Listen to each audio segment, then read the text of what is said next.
Шамалар және олардың өлшем бірліктері. Өлшеу құралдары. Сабағымызды бастамас бұрын балалар, өлшеу құралдарына байланысты жұмбақтарымызды шешіп алайық. Олай болса, мұқият тыңдаймыз. Жұқа тақтай бөлшегі ұзындықтың өлшемі. Ойланамыз балалар. Жарайсыңдар. Бұл сызғыш. Бір нәрсе екі аяқты сабағы бар, жеті ұғымдастар қансыз сабағы бар. Жануар не берсең де талғамайды, күніне 40 асайтын тамақ бар. Бұл не балалар, ойланамыз? Жарайсыңдар балалар. Бұл таразы. Келесі жұмбақтарымыз. Сыртқы кетіп суады, кеудесінде жүреді. Өзі тілсіз сөйлейді, өзі жансыз жүреді. Не балалар? Ойланамыз. Бұл сағат екен. Жарайсыңдар балалар. Демек, біз бүгін сендермен адам өміріне қажетті өлшеу құралдарымен танысасыңдар. Әртүрлі өлшеу құралдарындағы шәкіл, яғни шкала көрсететін шамалардың мәнін табуды үйренесіңдер. Матаны өлшеу үшін қандай өлшеу құралын пайдаланамыз? Жарайсыңдар, метрлік. Уақытты анықтау үшін не пайдаланамыз? Дұрыс балалар, сағат. Дүкенде азық-түлік немен өлшенеді? Таразымен өлшенеді. Жарайсыңдар. Демек балалар, бүгінгі сабағымыз өлшеу құралдарына арналады. Бұл құралдардағы әрбір бөлік нені көрсетеді? Бұл суретте заттардың массасын өлшеу құралдары, ұзындық өлшеу құралдары және уақыт өлшеу құралы берілген. Бірінші қатарда таразының түрлері берілген. Бірінші және екінші таразының заттың салмағын өлшеу үшін табақшасы және шәкілдер көрсетілген цифрлары бар.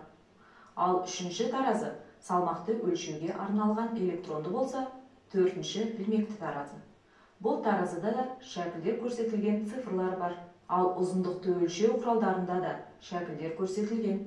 Мұнымен біз ұзындықты, мысалы матаның өлшемін, ағаштың ұзындығын өлшейміз. Ал уақытты өлшеу үшін сағат циферблатындағы тілшенің орналасуына қараймыз. Сонымен балалар, заттың салмағын, ұзындығын, уақытты өлшейтін құралдарды өлшеу құралдары деп атаймыз. Тапсырмаға назар аударамыз. Қатырма қағаздан сызғыш дайындаңдар. Сызғыштың көмегімен жолақтардың ұзындығын өлшеп, оларды сызамыз. Қызыл жолақша 2 см, жасыл жолақша 5 см, көк жолақша 8 см етіп дәптерімізге сызып аламыз. Балалар, жолақшаларды дәптерімізге сызып алсақ, бұл жолақшаларды ненің көмегімен өлшедік? Жарайсыңдар, сызғыштың көмегімен өлшедік. Балалар, біздің қоршаған ортада көптеген ұзын әрі қысқа заттар бар. Мысалы, ұзын саты, қысқа саты, ұзын көйлек, қысқа көйлек, ұзын қалам, қысқа қалам, ұзын пойыз, қысқа пойыз, ұзын жіп, қысқа жіп. Енді балалар, келесі сұрақтарға жауап берейік. Сағаттың қандай тілдері бар? Олар қалай аталады? Олардың бір-бірінен қандай айырмашылығы бар балалар? Бірінші суреттегі сағатқа назар аударамыз. Балалар, бірінші суретте сағат тілдері нешені көрсетіп тұр? Қысқа тілі 9-ды, ұзын тілі 12-ні. Демек сағат 9:00. Енді келесі сағаттарды қарап, өзіміз ойланып жауап береміз. Уақыт кетті.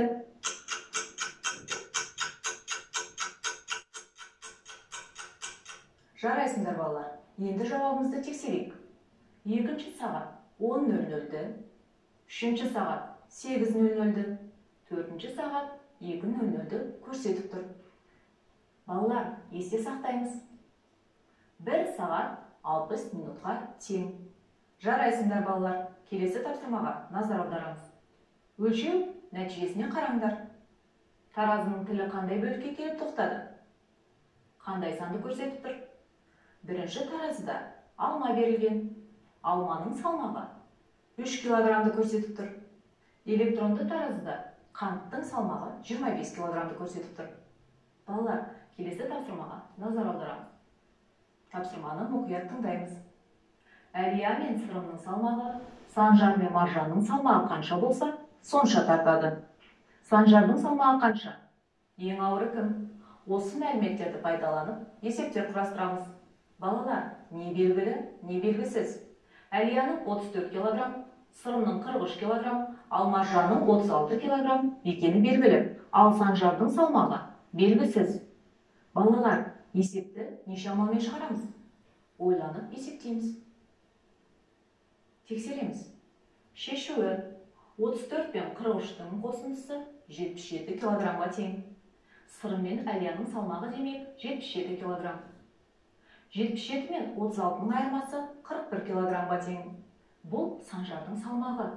Балалар, есептің жауабы Санжардың салмағы 41 килограмм екен. Жарайсыңдар балалар, сендердің де жауаптарың осылай шықты деп ойлаймын. Балалар, дұрыс-бұрыс ойыны берілген мәліметтерге қарап, дұрыс не бұрыс екенін табамыз. Бірінші, 1 сағатта 60 минут бар. Ойланамыз. Дұрыс балалар, 1 сағат 60 минутқа тең.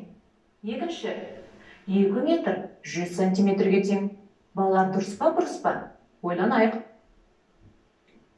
Бұрыс, 2 метрде 200 сантиметр бар. Балалар, келесі тапсырма сәйкесін тап деп аталады. Уақытты қандай құралмен өлшеді? Ойланайық. Дұрыс айтасыңдар, сағатпен өлшейміз. Ал салмақты қандай құралмен өлшейміз? Салмақты таразымен өлшейміз. Ұзындықты қандай құралмен өлшейміз? Ұзындықты метрлікпен өлшейміз. Жарайсыңдар балалар. Келесі тапсырмаға назар аударамыз. Өлшем бірліктері жазылған саңырау құлақтарды тиісті себетке саламыз. Бірінші себетке ұзындық өлшем бірліктері жазылған саңырау құлақтарды жинаймыз. Ал екінші себетке уақыт өлшем бірліктері жазылған саңырау құлақтарды жинаймыз. Үшінші себетке масса өлшем бірліктері жазылған саңырау құлақтарды жинаймыз. Балалар, ойланамыз.